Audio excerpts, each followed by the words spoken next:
Hi everyone! In this short video, ipapakita ko sa inyo yung mga sinasabi nila na lucky plants. So, ito yung pinakauna sa listahan natin, ang mga rubber plants.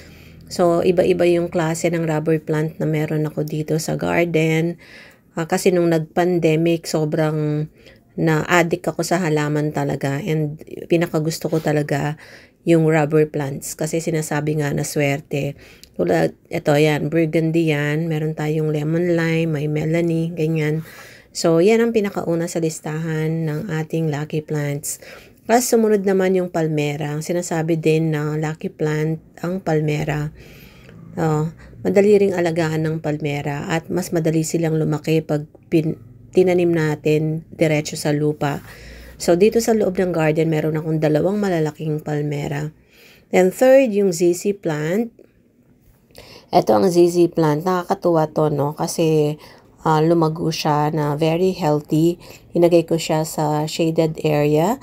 Then, itong pang-apat, ang ating Schefflera. Schefflera, ayan, no? Parang sabi nila pag seven fingers, maswerte daw yan.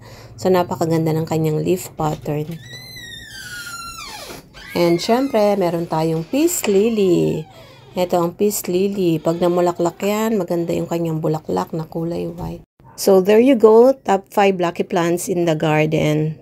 Advance Merry Christmas and Happy New Year to everyone. Thank you very much for tuning in to Mommy V's Garden. Bye everyone. God bless.